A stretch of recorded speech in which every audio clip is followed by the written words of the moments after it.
El rechazo que forjó una titán de 90.000 millones. ¿Qué pasaría si el hombre que amaste, el que te prometió un para siempre, te echara a la calle en el momento justo en que le dijiste que llevabas a su hijo? Ella era Adriana Velasco, la esposa perfecta de un millonario hecho a sí mismo, viviendo un cuento de hadas en el corazón de Barcelona. Pero en una única y brutal noche de lluvia fría y palabras aún más frías, su cuento de hadas se convirtió en pesadilla. Se quedó solo con un corazón roto y un secreto creciendo dentro de ella. Pero lo que su marido nunca supo, lo que el mundo nunca supo, fue que la joven sin un duro que él descartó estaba a punto de heredar un legado de poder tan inmenso que podría destrozar su mundo entero. Esta no es una historia de venganza, es una historia de renacimiento.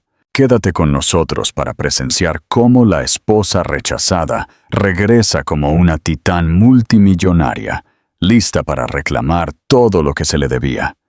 Dale a suscribirse y activa la campanita para no perderte esta asombrosa transformación. De Cenicienta a consorte.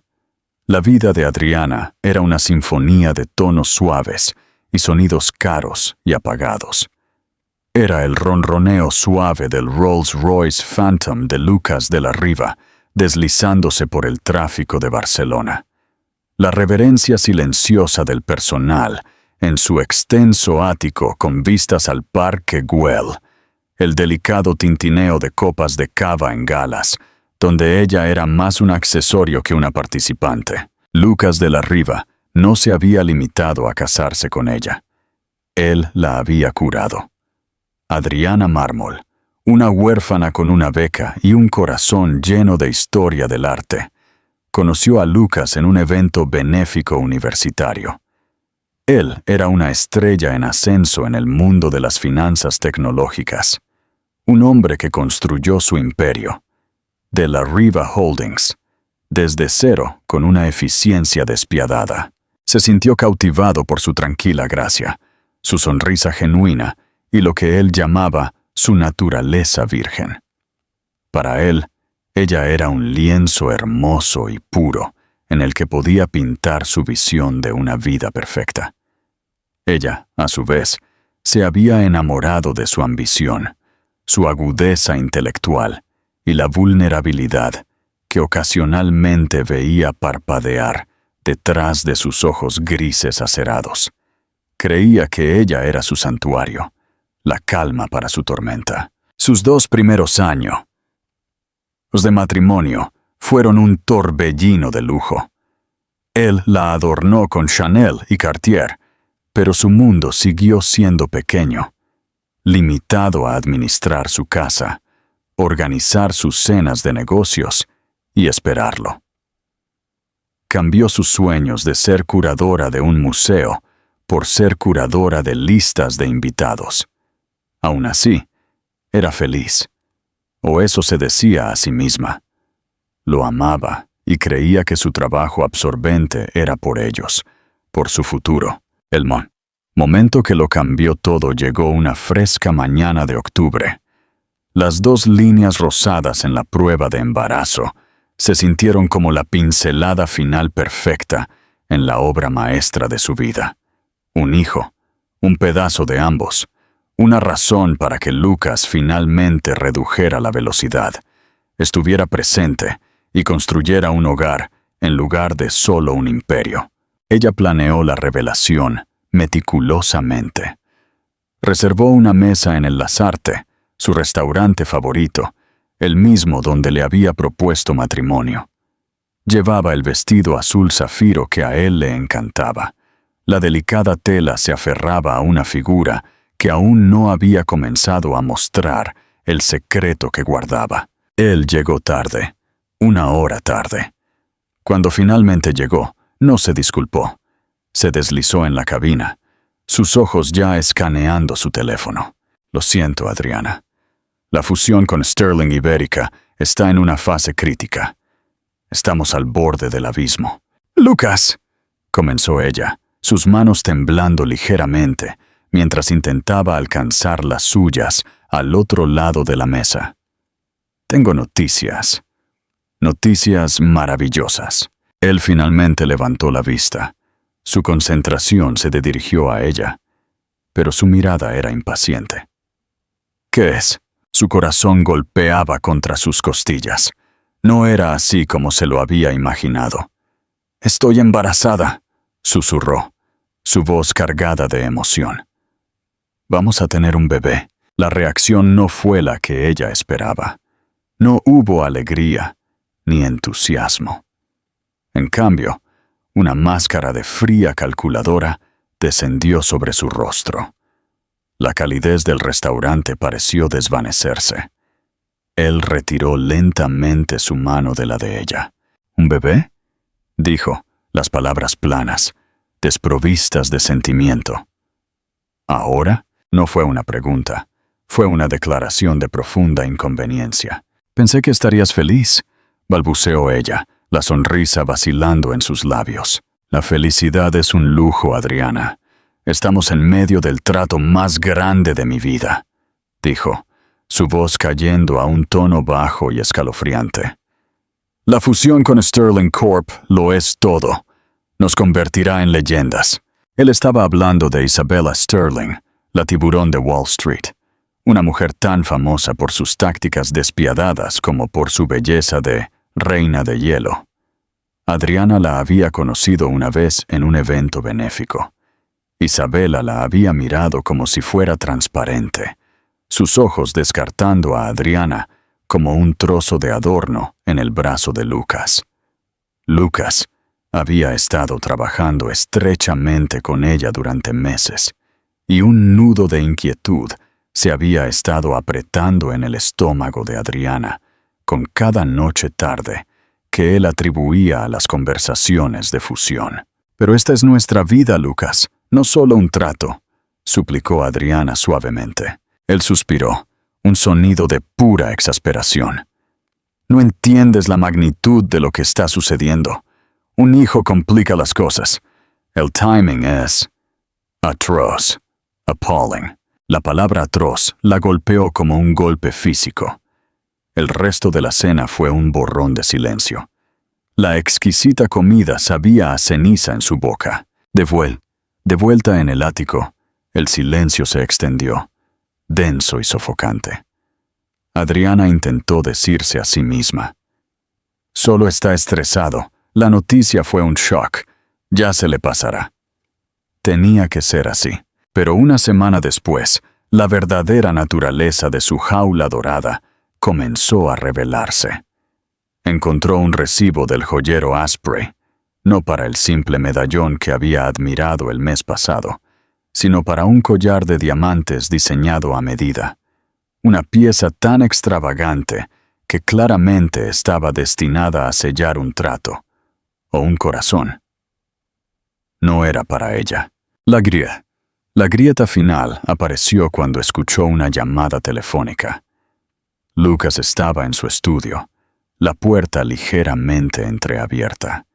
Su voz era diferente, más suave, teñida de una intimidad que no le había mostrado en años. «Por supuesto, Isabella», estaba diciendo. «Todo se está manejando». «No, ella no será un problema. Considéralo un cabo suelto que se está atando. El futuro es Sterling de la Riva. El futuro somos nosotros. Un cabo suelto. Se me caerá ella y su hijo por nacer». El suelo pareció hundirse bajo sus pies. El hermoso ático con sus vistas panorámicas se sintió de repente como una prisión, la torre más alta en un castillo de mentiras. La sinfonía de su vida acababa de alcanzar una nota discordante devastadora, y ella supo con una certeza que la heló hasta los huesos que la tormenta estaba a punto de desatarse. ¿Crees que Adriana debería haberlo confrontado en ese momento o haber huido en silencio? Comenta tu estrategia en los comentarios. La noche de la traición. La tormenta se desató 2 noches después. Era un martes, una noche de lluvia torrencial e implacable que azotaba las ventanas de suelo a techo del ático, reflejando la tempestad en el alma de Adriana. Ella había decidido confrontarlo. El miedo era una serpiente fría y enroscada en su estómago, pero la idea de vivir un día más en esta hermosa mentira vacía era peor. Ella lo esperó en la gran sala de estar. Las luces de la ciudad, una pintura de acuarela borrosa a través del cristal manchado de lluvia. No había encendido muchas luces. La habitación estaba en penumbra, al igual que su matrimonio. Cuando Lucas finalmente entró justo después de la medianoche, sacudiendo el agua de su gabardina Burberry, pareció sorprendido de verla despierta. «Adriana, deberías estar en la cama», dijo, su tono despectivo mientras se aflojaba la corbata. «Necesitamos hablar, Lucas», dijo ella, su voz más firme de lo que se sentía. Él arrojó su abrigo sobre un impecable sofá blanco. «Estoy agotado. Lo que sea puede esperar». «No», dijo ella, dando un paso hacia una franja de luz. «No puede. Te escuché en el teléfono con Isabella Sterling. Me llamaste un cabo suelto». Su movimiento se detuvo. Se giró para mirarla de frente, y por primera vez ella no vio simulación en sus ojos.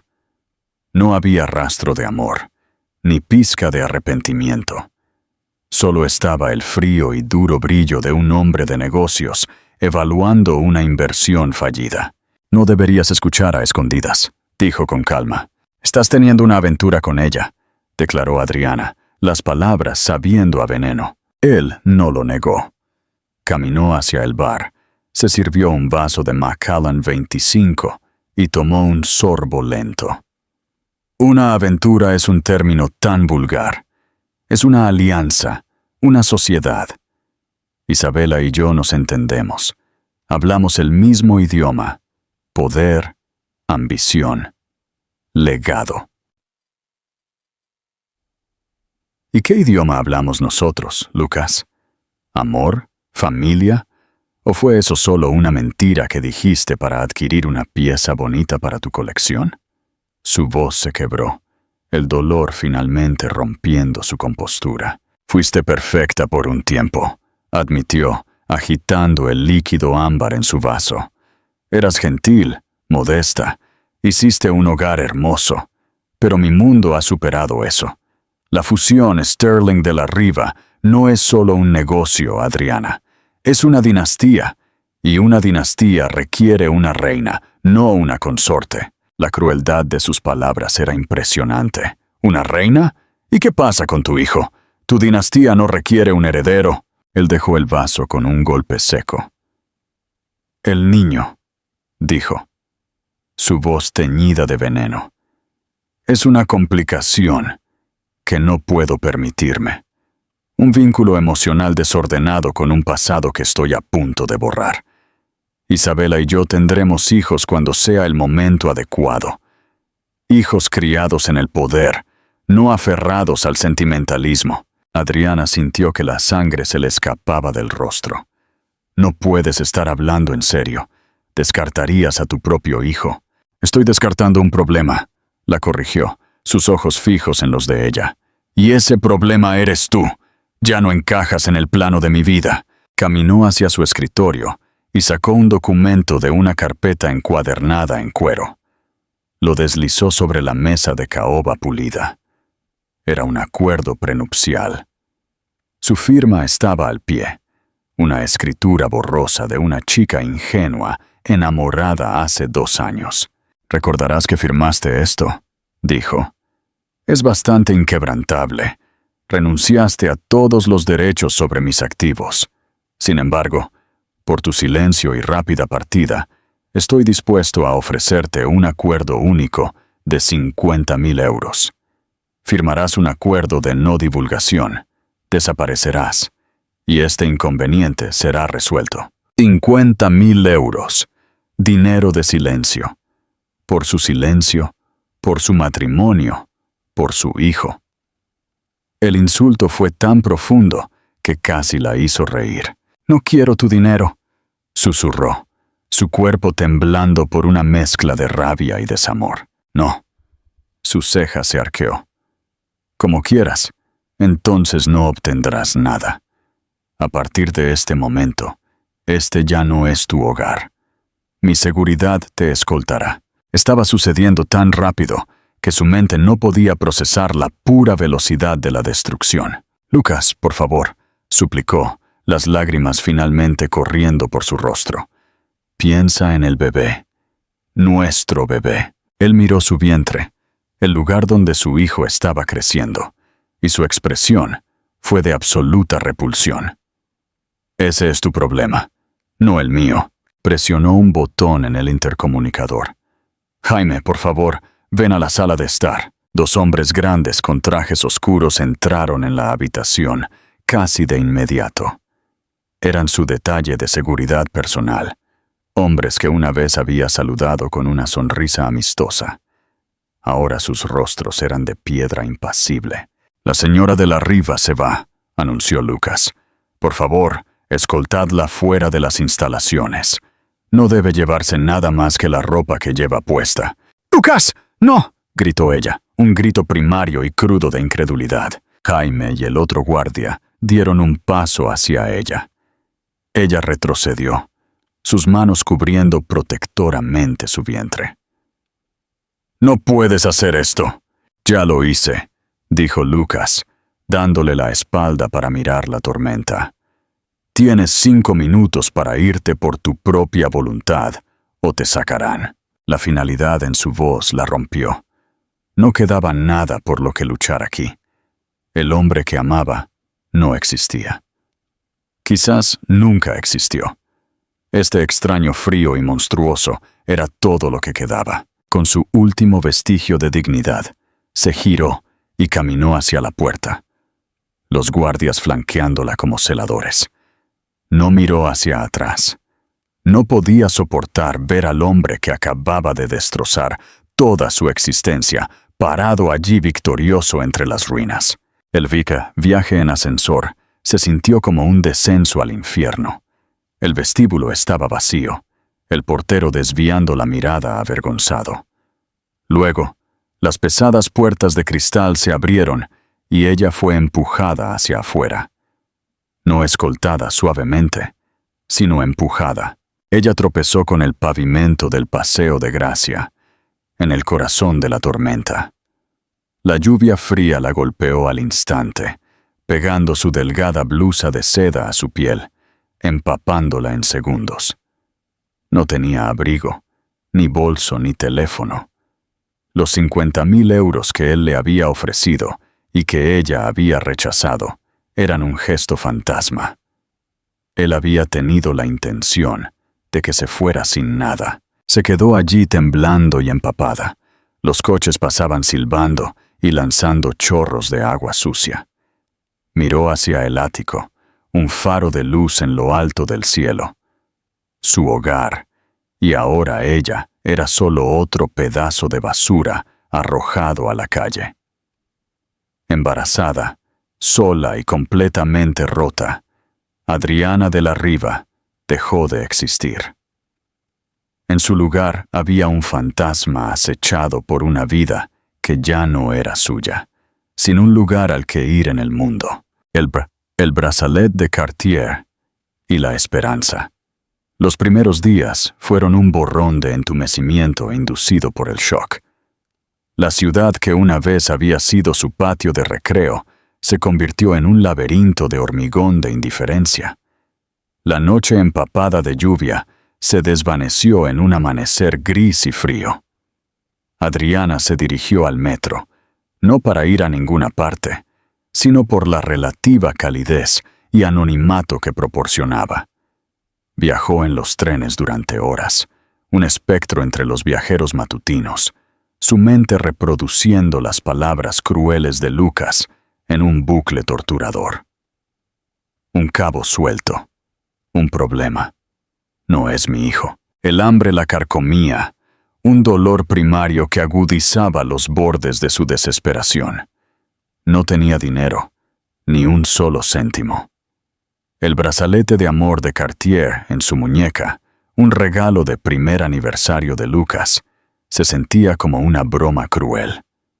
Se quedó mirándolo, el oro brillando bajo las luces fluorescentes parpadeantes del vagón del tren.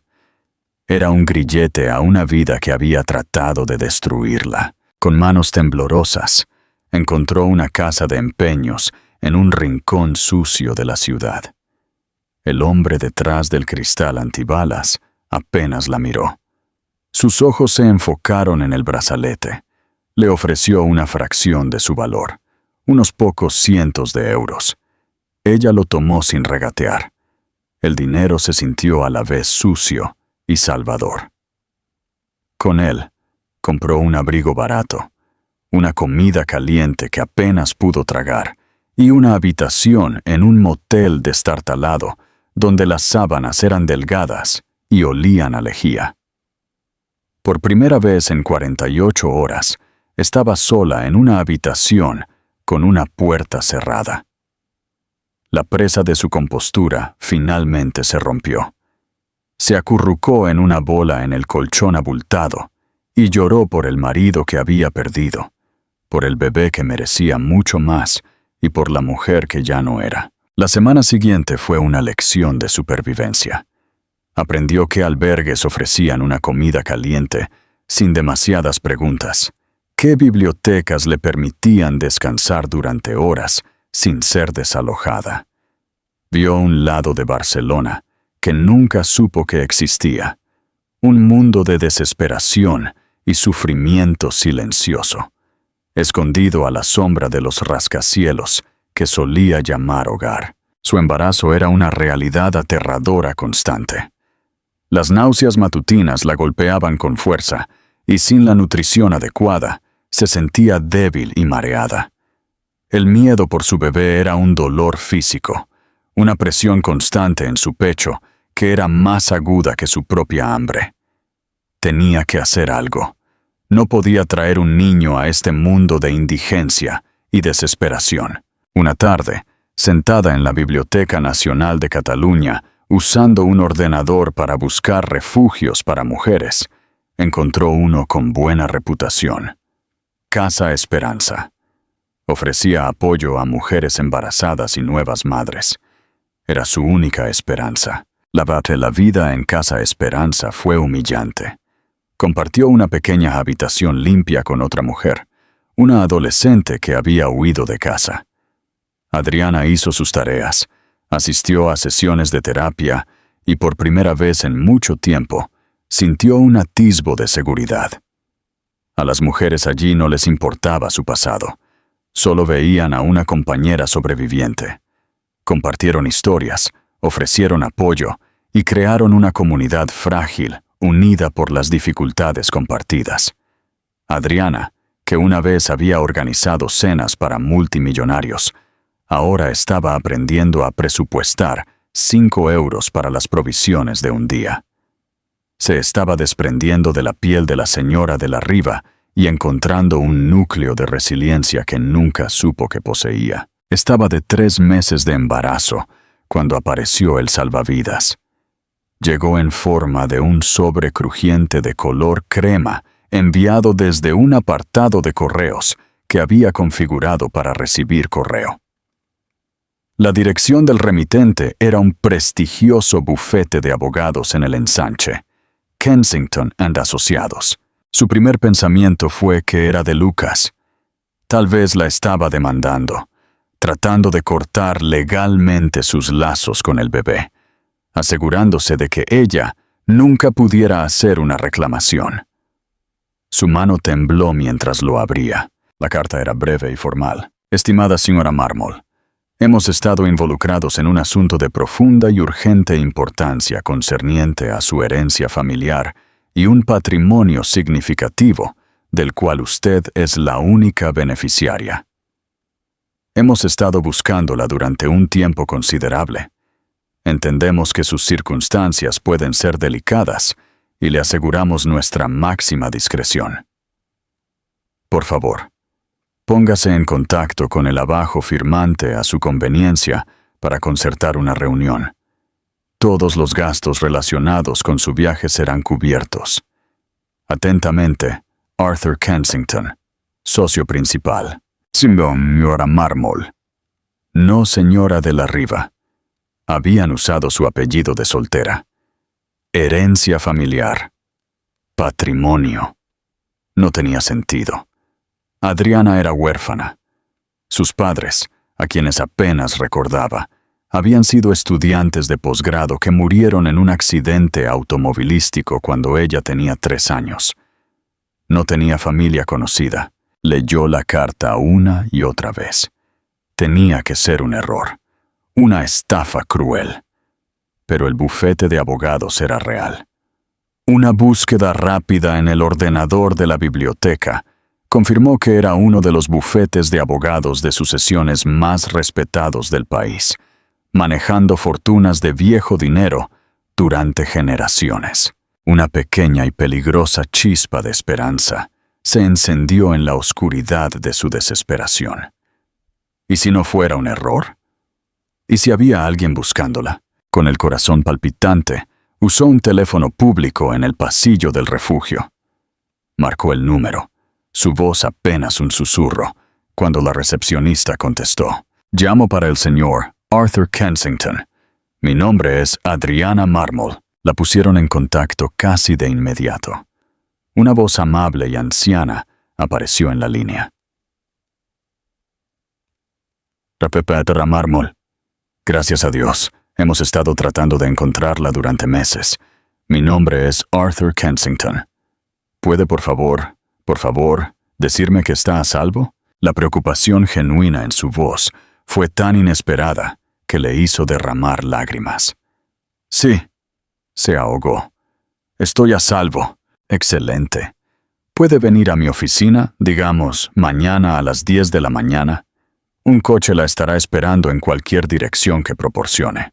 Ella le dio la dirección de una cafetería a una cuadra del refugio, demasiado avergonzada para admitir dónde vivía realmente. Colgó el teléfono, su mente dando vueltas.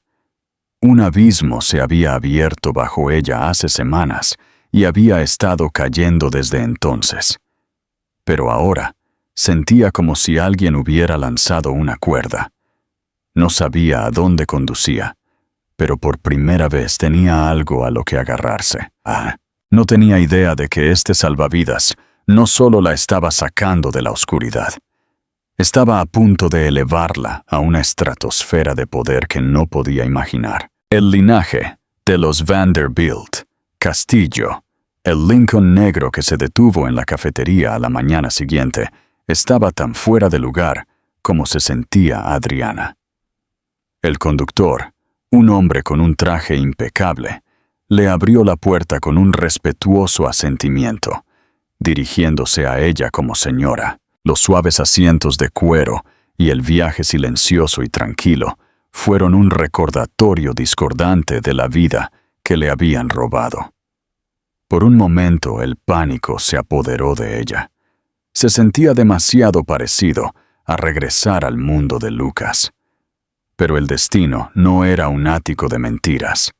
Era una torre de cristal y acero en el Paseo de la Castellana, sede de Kensington & Asociados. La oficina de Arthur Kensington estaba en el piso superior. No era ostentosa como la de Lucas, que era todo ángulos agudos y arte moderno diseñado para intimidar. Esta habitación estaba llena de elegancia del viejo mundo. Ricas estanterías de caoba repletas de volúmenes encuadernados en cuero, mapas antiguos en las paredes y un gran escritorio que había visto un siglo de secretos. El hombre que se puso de pie para saludarla tenía unos 70 años, con ojos amables, una sonrisa cálida y un traje impecablemente cortado. «Señora Marmol, Adriana, es un honor conocerla finalmente», dijo, estrechándole la mano suavemente. «Por favor, siéntese. ¿Puedo ofrecerle algo? ¿Té? ¿Agua?» Ella simplemente negó con la cabeza, demasiado nerviosa para hablar. Se sentó en un sillón de felpa, su abrigo desgastado en marcado contraste con la opulencia de la habitación. El señor Kensington se sentó frente a ella, su expresión una mezcla de simpatía y gravedad profesional. «Sé que debe tener miles de preguntas. comenzó, y sé que el contenido de mi carta fue críptico. La verdad es, Adriana, que su vida no es lo que cree que es. Abrió una carpeta gruesa sobre su escritorio. Usted fue criada creyendo que era huérfana, sus padres simples estudiantes de posgrado. Eso es solo parcialmente cierto. Su madre era de hecho una estudiante. Su padre, sin embargo, su padre era Miguel Valdivia. El nombre no significaba nada para ella. Kensington pareció esperarlo. Miguel Valdivia, continuó suavemente, era el único hijo y heredero de don Alistair Valdivia. Este nombre le dio una sacudida. Alistair Valdivia. Incluso Adriana, en su mundo aislado, conocía ese nombre. Era una leyenda, una figura mítica en el mundo de las finanzas y la industria globales.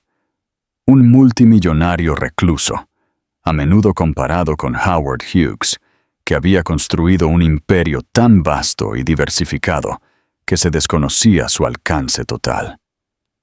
No se le había visto en público durante más de 2 décadas. ¡Mi abuelo! Las palabras se sintieron extrañas y absurdas en su lengua. Sí, confirmó Arthur. Alistair Valdivia es su abuelo paterno. ¿Pero mis padres? Murieron. Me dijeron que no había nadie más. El rostro de Arthur se suavizó con tristeza. Esta es la parte difícil de la historia. Su abuelo era un hombre formidable y a veces muy controlador. Su padre, Miguel, se enamoró de su madre, una brillante historiadora del arte, en contra de los deseos de Alistair. Él quería que su hijo se casara con otra dinastía poderosa. Miguel se negó. Eligió el amor por encima de su herencia. Él y su madre se fugaron. Cambiaron su apellido a Mármol para escapar de la influencia de Alistair e intentaron construir una vida bajo sus propios términos. Hizo una pausa, dejando que la información se asimilara. Alistair era orgulloso y terco. Cortó lazos con Miguel. Estuvieron distanciados durante años. Cuando sus padres murieron en ese trágico accidente, usted solo tenía 3 años. Alistair fue consumido por el dolor y la culpa. Trató de encontrarla, pero la pista se había enfriado. Usted había sido colocada en el sistema de acogida bajo el nombre de Adriana Mármol. Durante más de 20 años, Alistair ha estado buscando a su nieta perdida. Ha gastado una fortuna. Empleó a los mejores detectives privados del mundo. Todo en vano. Hasta hace 3 meses. Deslizó una fotografía sobre el escritorio. Era una foto de un hombre joven y apuesto con ojos amables y una mujer con una sonrisa radiante sosteniendo a una niña pequeña entre ellos. La niña era ella, y el hombre. Él tenía sus ojos. Un investigador finalmente encontró el certificado de matrimonio de sus padres, archivado bajo sus nombres reales, en un pequeño pueblo del norte, explicó Arthur. A partir de ahí, rastreamos su viaje a través del sistema de acogida y su beca a la universidad. Encontramos su registro de matrimonio con el señor Lucas de la Riva. Nos estábamos preparando para contactarla en su residencia, cuando nuestro investigador informó de los angustiosos eventos de hace unas semanas. La perdimos de nuevo hasta que configuró ese apartado de correos. Adriana, su abuelo estaba fuera de sí por la preocupación. Adriana se quedó mirando la fotografía, su visión borrosa por las lágrimas. Una familia. Tenía una familia. Un padre y una madre que habían elegido el amor. Un abuelo que la había estado buscando. ¿Dónde está?, susurró. ¿Mi abuelo? La expresión de Arthur se volvió sombría. Alistair falleció hace 2 meses, Adriana. Lo siento muchísimo. Su deseo final, el único propósito de sus últimos años, fue encontrarla y enmendar las cosas. Darle la vida a la que su padre renunció por amor. La chispa de esperanza que se había encendido en ella parpadeó con una nueva ola de dolor.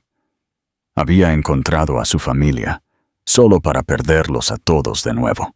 Nunca dejó de amar a su hijo, continuó Arthur gentilmente, y nunca dejó de buscarla. Enmendó su testamento hace años. En caso de su muerte, si la encontraban, usted sería su única heredera. Arthur se inclinó hacia adelante, su mirada directa y seria. Adriana, no creo que comprenda la magnitud de lo que esto significa. Alistair Valdivia no solo poseía unas pocas empresas, poseía un conglomerado global, transporte marítimo, tecnología, bienes raíces, productos farmacéuticos. Su patrimonio neto no se medía en millones, ni siquiera en miles de millones, de un solo dígito. Tras su fallecimiento, el valor estimado del patrimonio Valdivia global es de más de 97.000 millones de euros. La cifra era tan vasta que carecía de significado. Era una abstracción. La mente de Adriana, que recientemente se había preocupado por contar el cambio para una comida, simplemente no podía procesarlo. 97.000 millones, repitió, las palabras sintiéndose como un idioma extranjero. Esa es una estimación conservadora, dijo Arthur, y le pertenece todo a usted. Las casas en Ginebra, Londres y la isla privada en el Caribe. El interés de control en más de 50 corporaciones globales. La colección de arte que rivaliza con la de un museo nacional. Todo.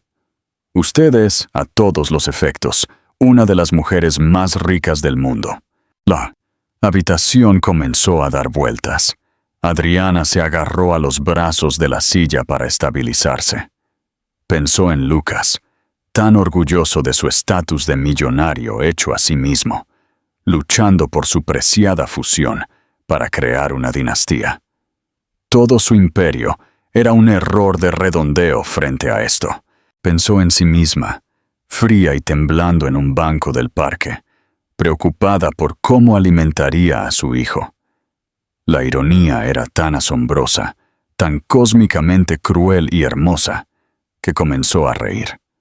No era una risa de alegría, sino un sonido salvaje y desquiciado de incredulidad y shock. Era el sonido de un mundo rompiéndose y reformándose en un único momento que sacudió la tierra. Arthur Kensington la observó, su expresión comprensiva. Había visto fortunas cambiar de manos, pero nunca así. Estaba presenciando el nacimiento de un nuevo poder forjado en el crisol de la traición y la desesperación. Cuando su risa se calmó en respiraciones temblorosas, Adriana lo miró. Sus ojos claros y agudos por primera vez ese día. La chica rota y asustada se había ido. En su lugar había una mujer a la que acababan de entregar un rayo. «Señor Kensington», dijo, su voz firme y fría, «dígame todo lo que necesito saber. Tengo mucho que aprender. Pulsa el botón de me gusta si la ironía del destino te ha dejado sin aliento». El forjamiento de una titán. Los siguientes 5 años no fueron una transformación de cuento de hadas. Fueron una odisea. Adriana Valdivia no nació en esa oficina legal. Fue forjada pieza por pieza en los incendios de la educación implacable y la tranquila determinación. Arthur Kensington se convirtió en su Virgilio, guiándola a través de los intrincados círculos de su recién encontrado infierno y cielo. Su primer acto fue desaparecer. El mundo sabía que Adriana Mármol se había ido, y Adriana de la Riva se había desvanecido. Se creó una nueva identidad conocida solo por un puñado de asesores de confianza.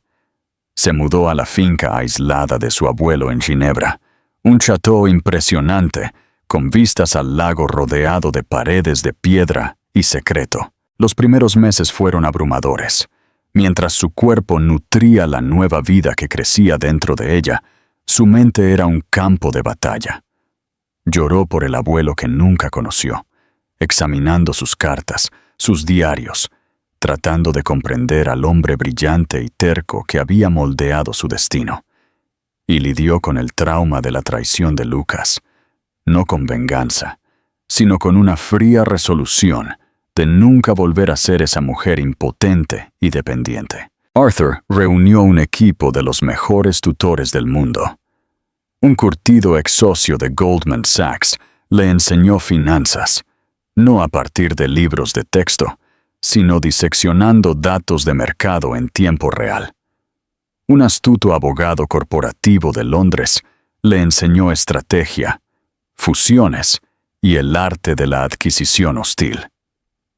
Un ex diplomático la entrenó en negociación, lenguaje corporal y la sutil danza de la política internacional. Ella devoró información, trabajando jornadas de 18 horas, impulsada por el café negro y un deseo inquebrantable de convertirse en la dueña de su propio destino. No solo estaba aprendiendo a administrar una fortuna, estaba aprendiendo a manejarla como un arma y un escudo. 6 meses después de su llegada a Ginebra, dio a luz a una hermosa niña con los ojos amables de su padre. La llamó Lía. Al sostener a su hija por primera vez, Adriana hizo un voto silencioso. Lía nunca conocería el miedo y la incertidumbre que su madre había soportado. Sería protegida, amada y criada por una mujer de fuerza, no una víctima de las circunstancias. Lía se convirtió en su ancla y su estrella del norte. Mientras el mundo veía el imperio Valdivia ser administrado por un discreto fideicomiso suizo, Valdivia Global, las decisiones reales las tomaba Adriana desde su centro de mando en Ginebra. Ella aprendió sobre la filosofía de su abuelo. Nunca buscó ser el centro de atención, pero controlaba el escenario desde detrás del telón. No solo poseía las llamativas empresas de tecnología, sino las oscuras y esenciales que suministraban sus microchips, las líneas navieras que transportaban sus mercancías y los bienes raíces en los que se construían sus sedes. Él controlaba el ecosistema. Adriana adoptó esta estrategia. Guiada por Arthur, comenzó a mover sus piezas en el tablero de ajedrez global. Su primer movimiento importante fue en la filantropía. Estableció la Fundación Lía, una organización masivamente dotada, dedicada a apoyar refugios para mujeres y proporcionar becas educativas para niños desfavorecidos. La fundación, dirigida por una junta profesional, se convirtió rápidamente en una fuerza importante para el bien. Pero su enigmática fundadora, conocida solo por la inicial AB, siguió siendo un misterio. Fue su forma de honrar la bondad que le habían mostrado en Casa Esperanza, un reequilibrio kármico de la balanza. Mientras tanto, mantuvo una estrecha vigilancia sobre Barcelona. Hizo que una firma de inteligencia privada le proporcionara informes diarios detallados sobre De la Riva Holdings y la recién formada Sterling De la Riva Global. La fusión se había concretado. Lucas e Isabela eran la nueva pareja poderosa de la Jet Set, sus rostros en las portadas de Forbes y Expansión. Eran arrogantes, exitosos y completamente ajenos a la tormenta que se acumulaba en el horizonte. Adriana comenzó su campaña sutilmente, a través de una serie de corporaciones fantasma y sociedades de cartera offshore. Comenzó a comprar deuda en empresas que eran proveedores clave de Sterling De la Riva. Invirtió fuertemente en un competidor pequeño e innovador que estaba desarrollando tecnología que haría obsoleto el producto insignia de Lucas. No lo atacó de frente. Comenzó a comprar lenta y metódicamente el terreno bajo sus pies. Su equipo se maravilló de su paciencia y brillantez estratégica. Era una estratega nata. La chica tímida se había ido, reemplazada por una mente calculadora y formidable. Aprendió a compartimentar sus emociones, a ver el mundo como un complejo sistema de activos y pasivos, oportunidades y amenazas. Pasaron 5 años. Lia era una niña brillante y feliz, que hablaba con fluidez francés y español, ajena al poder que ejercía su madre. Adriana tenía ahora 30 años. Había viajado por el mundo, negociado acuerdos de miles de millones de euros a través de enlaces de video seguros y comandado el respeto de un pequeño círculo de las personas más poderosas del mundo, sin dejar de ser un fantasma completo para el público. Una noche, Arthur Kensington se sentó con ella, en la terraza con vistas al lago Le Mans. Lia dormía arriba. «Has dominado el imperio, Adriana», dijo, con un profundo sentimiento de orgullo en su voz. «Tu abuelo estaría asombrado. Eres más que su heredera. Eres su sucesora». Adriana miró el agua tranquila. «No es suficiente manejarlo desde las sombras, Arthur. El anonimato fue un escudo mientras estaba aprendiendo. Ahora es un obstáculo. Para hacer lo que hay que hacer ahora, necesitan verme». Arthur asintió lentamente. «¿Estás lista? Regresar a Barcelona significará enfrentarlo». La expresión de Adriana era serena, pero sus ojos sostenían un brillo de resolución glacial. Lucas de la Riva echó a su esposa embarazada a la lluvia porque era un pasivo. Necesita conocer el activo que él creó. El plan estaba listo. La gala anual de caridad del Museo Picasso, la cúspide de la escena social de Barcelona, era en 3 semanas. Los presidentes del evento este año no eran otros que Lucas e Isabela de la Riva. Era el escenario perfecto. El mundo había olvidado a Adriana de la Riva. Estaban a punto de conocer a Ave, Adriana Valdivia. La titán había sido forjada. Ahora era el momento de que regresara. La entrada triunfal y el ajuste de cuentas. El Museo Picasso estaba en llamas con luz, un palacio moderno que albergaba a los dioses y titanes de la sociedad de Barcelona. El aire zumbaba con el tintineo de los cristales, el murmullo de conversaciones poderosas y el destello de los flashes de los paparazzi en la alfombra roja. En el centro de este universo brillante se encontraban Lucas e Isabela de la Riva. Lucas, a los 40, era más formidable que nunca. Su imperio, Sterling de la Riva Global, era un gigante. Él era el rey de su mundo, e Isabela, envuelta en esmeraldas y un Dior a medida, era su reina. Se movían entre la multitud con la arrogancia sin esfuerzo de aquellos que creían ser intocables. La donación de Valdivia Global fue asombrosa.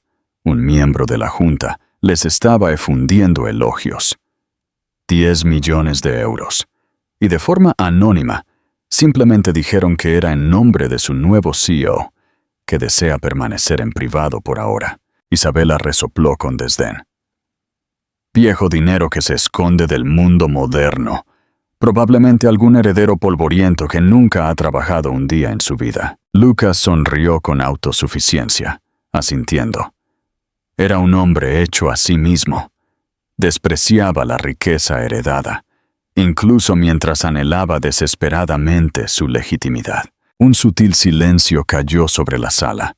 Primero una onda que comenzó cerca de la gran entrada y se extendió hacia afuera. Las conversaciones vacilaron. Las cabezas se giraron. Una presencia había llegado. Una que exigía atención, sin pedirla. Una mujer estaba de pie en lo alto de la gran escalera. Llevaba un vestido simple y elegante de seda, de un profundo zafiro, que parecía absorber la luz a su alrededor. Su única joya era un impresionante collar de diamantes impecables que caía en cascada por su clavícula. Una pieza tan magnífica que hacía que las esmeraldas de Isabela parecieran baratijas. Su cabello oscuro estaba recogido en un moño sofisticado, y su postura irradiaba una confianza tranquila e inquebrantable. Nadie sabía quién era ella. No era una celebridad, ni una socialité conocida. Pero se movía con un aura de poder que era palpable. Descendió las escaleras, sus movimientos fluidos y deliberados. La multitud se abrió para ella como por una fuerza invisible. Sus ojos, fríos y analíticos, escanearon la habitación antes de posarse en los anfitriones. Comenzó a caminar directamente hacia Lucas e Isabela. Isabela sintió un pinchazo de irritación. ¿Quién era esta mujer que robaba su protagonismo? Ella empujó a Lucas. ¿La conoces? Lucas se quedó mirando, una extraña sensación de familiaridad agitándose en el fondo de su mente. Había algo en la forma en que se movía, en la estructura de su rostro. Pero era imposible. La mujer en la que estaba pensando era un fantasma, un recuerdo patético que había enterrado hacía mucho tiempo. Esa mujer era débil, estaba rota. Esta mujer era una fuerza de la naturaleza. Se detuvo a unos metros de ellos. Una sonrisa educada, casi imperceptible, apareció en sus labios. Su mirada estaba fija en Lucas. «Hola, Lucas», dijo. Su voz era diferente, más baja, más rica, con un tenue e inidentificable acento europeo.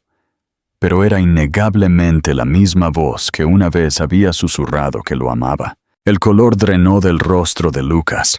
Su copa de cava tembló en su mano.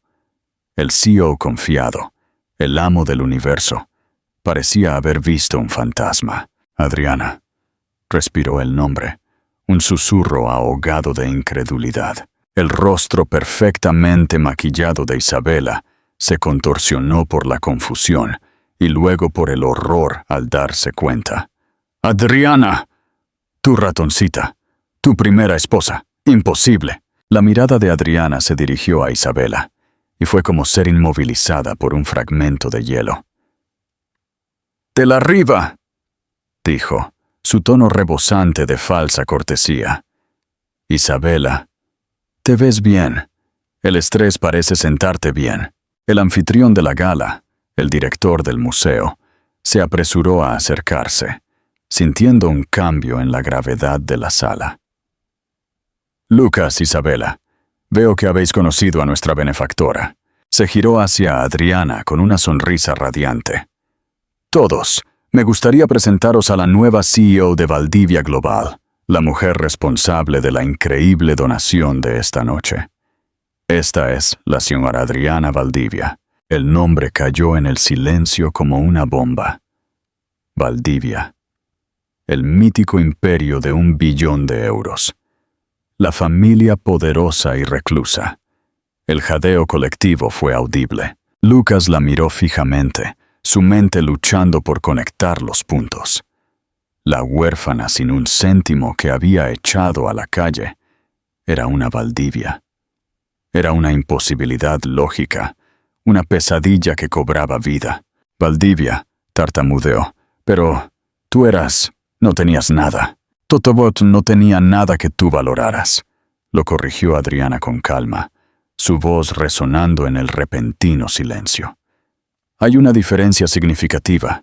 Isabela, recuperándose del shock, dio un paso adelante, sus ojos brillando con veneno. «¿Qué es esto? ¿Algún tipo de truco? Te casaste con algún viejo decrépito Valdivia y tomaste su nombre». La sonrisa de Adriana no vaciló. «Alistair Valdivia era mi abuelo. Yo soy su sangre, su única heredera». La finalidad de su declaración flotó en el aire, irrefutable y devastadora. Los susurros a su alrededor estallaron en un rugido de especulación. La historia fue reconstruida instantáneamente por las cotillas más despiadadas de la ciudad. El poderoso Lucas de la Riva se había divorciado de su esposa huérfana, desconocida hace años, solo para que ella se revelara como la heredera de una de las fortunas más grandes del mundo. Fue un escándalo de proporciones épicas. Lucas sintió que el suelo se inclinaba bajo él. Todos los ojos en la sala estaban puestos en él. Una mezcla de lástima, alegría y desprecio. Su imagen perfectamente construida se estaba haciendo añicos en tiempo real. Miró a Adriana. La miró de verdad y no vio nada de la chica rota que recordaba. Vio a una extraña pulida, poderosa y completamente aterradora, que lo miraba no con odio o dolor, sino con la curiosidad desapasionada de un científico observando una muestra bajo un microscopio. Fue un placer apoyar al museo, dijo Adriana, dirigiéndose al anfitrión, pero manteniendo sus ojos fijos en Lucas. Creo en preservar las cosas hermosas del pasado, pero también creo en el progreso, en el futuro. Algunas cosas, algunas personas, simplemente se vuelven obsoletas. Con una última mirada despectiva que lo despojó de todo su poder, se dio la vuelta. Inmediatamente fue rodeada por la élite de la ciudad, todos desesperados por conocer al nuevo sol en su sistema solar. Lucas e Isabela se quedaron parados a su paso, aislados en el centro de la sala. El aire a su alrededor era denso con su humillación. El rostro de Isabela era una máscara de furia. Le lanzó a Lucas una mirada de puro asco. «¡Eres un idiota!», siseó. «¡Un absoluto tonto! Tiraste a una Valdivia». Lucas no pudo responder. Solo observó a Adriana, la mujer que había descartado como basura, presidir la corte con la gracia sin esfuerzo de una reina. La tormenta a la que la había empujado hace 5 años no la había destruido. Había regado las semillas de una titán. Y él supo con una certeza, que lo heló hasta la médula, que ella no había regresado a Barcelona para una visita social. Había regresado para cobrar una deuda. Black Pawn, jaque mate, el colapso de un imperio. Las consecuencias de la gala fueron inmediatas y brutales. La historia de la heredera multimillonaria y el millonario tonto estaba en todos los blogs, en todas las columnas de chismes y susurrada en todas las salas de juntas. Lucas de la Riva, el hombre despiadado hecho a sí mismo, fue reformulado de la noche a la mañana como un bobo miope que había tirado una fortuna literal. La narrativa era embriagadora y se mantuvo. Las acciones de Sterling de la Riva cayeron unos pocos puntos. Un temblor antes del terremoto. Adriana no golpeó rápido. Eso habría sido demasiado misericordioso. En cambio, comenzó una muerte por 1000 cortes, una clase magistral en guerra corporativa que fue tan elegante como devastadora. El primer golpe fue sutil. El competidor de tecnología innovador que había estado financiando en secreto durante años, Nexus Dynamics, lanzó su nuevo chip de procesamiento. Era el doble de rápido y la mitad del coste del producto insignia de Sterling de la Riva. En un mes, los principales clientes comenzaron a cancelar sus contratos con Lucas, desertando a Nexus. Las proyecciones del cuarto trimestre de Sterling de la Riva se desplomaron. Lucas e Isabela se apresuraron a reaccionar, pero estaban jugando a ponerse al día. Intentaron adquirir Nexus Dynamics, solo para descubrir que había sido comprada por completo la semana anterior por una sociedad de cartera privada. Una sociedad de cartera, propiedad de Valdivia Global. Luego, Adriana apuntó a la cadena de suministro. Las empresas clave cuya deuda había estado adquiriendo durante años repentinamente exigieron el pago de sus préstamos a Sterling de la Riva a la vez. Se negaron a renegociar los términos, exigiendo el pago inmediato e interrumpiendo el flujo de materiales esenciales. Las líneas de producción vacilaron. Los pedidos se retrasaron. El mercado comenzó a ver la empresa de Lucas no solo como desafortunada, sino como inestable. Isabela estaba furiosa. Su sociedad con Lucas fracturándose bajo la inmensa presión. Sus peleas se hicieron legendarias dentro de sus propias oficinas con paredes de cristal. «Esto es tu culpa», le gritaba. «Tu pasado está envenenando nuestro futuro». Lucas era un hombre asediado. Vio la mano fantasma de Adriana en cada revés. La veía en eventos de la industria, siempre tranquila, siempre rodeada de admiradores. Su fría mirada ocasionalmente se dirigía hacia él, con una inquietante falta de emoción. Nunca le habló, nunca lo reconoció, más allá de un educado asentimiento. El coste psicológico fue inmenso. Estaba siendo desmantelado por un fantasma. El movimiento final de Jaque Mate apuntó al corazón de su imperio, el proyecto masivo de transporte marítimo Oceanus, una empresa conjunta que se suponía que era el logro culminante de la fusión Sterling de la Riva. Estaba muy apalancado, dependiente de un consorcio de bancos internacionales para su financiación. Una semana antes de que se asegurara la ronda final de financiación, se filtró un informe explosivo al Wall Street Journal. Era un estudio de impacto ambiental, meticulosamente investigado y devastadoramente minucioso, que revelaba que el proyecto causaría un daño irreparable a un ecosistema marino protegido. El informe también contenía correos electrónicos filtrados de Lucas, que desestimaban cruelmente las preocupaciones ambientales como tonterías de ecologistas que podían enterrarse en papeleo. La protesta pública fue enorme.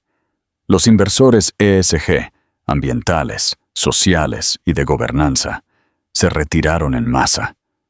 El consorcio bancario retiró su oferta de financiación. El proyecto Oceanus, la base misma de Sterling de la Riva Global, se derrumbó de la noche a la mañana. Sus acciones no solo cayeron, se desplomaron. En un solo día, Sterling de la Riva perdió el 60% de su valor. Se activaron las llamadas de margen.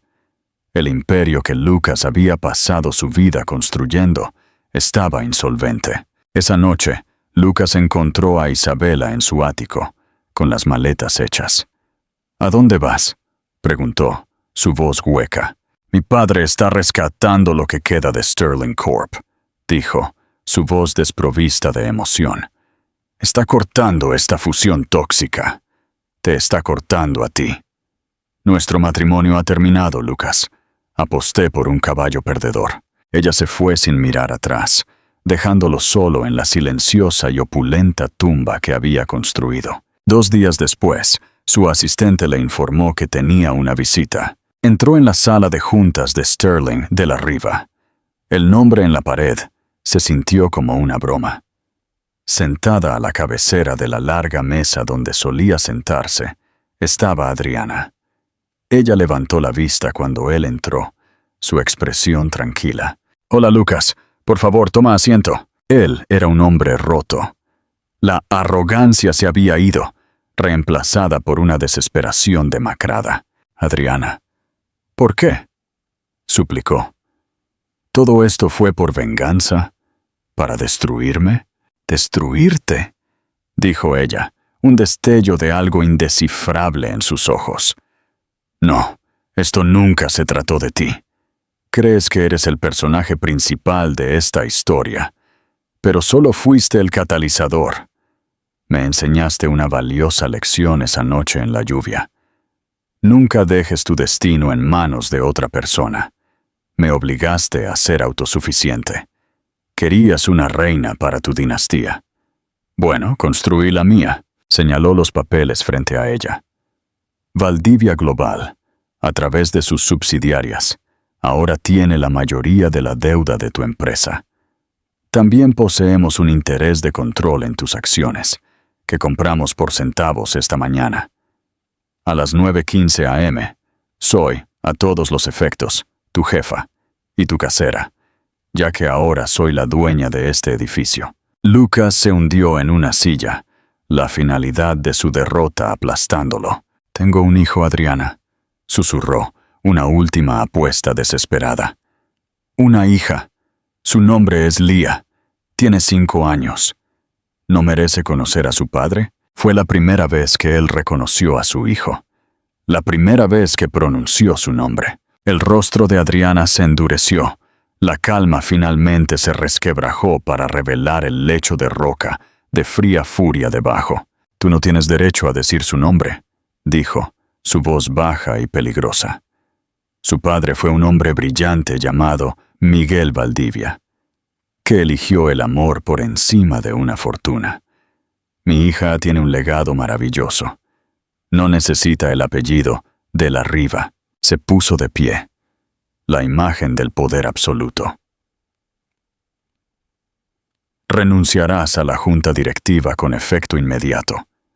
A cambio de tu total cooperación, no presentaré cargos penales por el fraude financiero que descubrimos durante nuestra diligencia debida.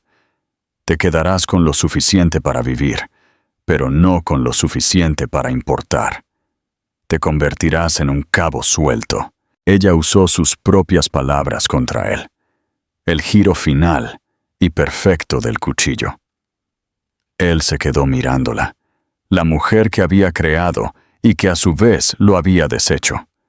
No vio camino a la redención, ni esperanza de perdón. Había sembrado el viento y ahora había cosechado el torbellino. Adriana salió de la sala de juntas y no miró hacia atrás. Tomó el ascensor hasta la planta baja, donde su coche la esperaba. Mientras salía a la brillante tarde de Barcelona, su teléfono vibró. Era una videollamada desde Ginebra. El rostro sonriente de Lía apareció en la pantalla. «Mami, ¿cuándo vuelves a casa?» Una sonrisa genuina y cálida transformó el rostro de Adriana, derritiendo a la gélida CEO y revelando a la madre amorosa. «Ya voy en camino, mi amor. Mi trabajo aquí ha terminado». El ajuste de cuentas había terminado. No se trataba de destruir a Lucas. Se trataba de cerrar un capítulo. Se trataba de asegurar que nadie pudiera volver a tener poder sobre ella o su hija. No solo había recuperado su vida, había construido una nueva. Una verdadera dinastía fundada no en la ambición y la codicia, sino en la resiliencia, el amor y la fuerza inquebrantable. El viaje de Adriana no fue solo sobre el cambio de la pobreza a la riqueza. Se trataba del forjamiento de un espíritu inquebrantable. Ella transformó su dolor más profundo en su mayor poder. El hombre que la vio como un accesorio desechable creó inadvertidamente su propia caída al subestimar a la mujer que tiró. Su historia es un poderoso recordatorio de que nuestro valor nunca está determinado por cómo nos tratan los demás, sino por cómo nos levantamos después de caer. No solo reclamó su vida, construyó un imperio sobre los cimientos de su propia resiliencia, asegurando un futuro no de venganza, sino de propósito para ella y su hija Lía. Es un testimonio de la idea de que a veces perderlo todo es el primer paso para ganarlo todo. Si la increíble historia de transformación y empoderamiento de Adriana resonó contigo, por favor, muestra tu apoyo dándole a me gusta. Comparte este video con alguien que necesite un recordatorio de su propia fuerza interior. Y lo más importante, suscríbete a nuestro canal y activa las notificaciones para que no te pierdas nuestra próxima historia. ¿Qué parte del viaje de Adriana te inspiró más? Haznoslo saber en los comentarios.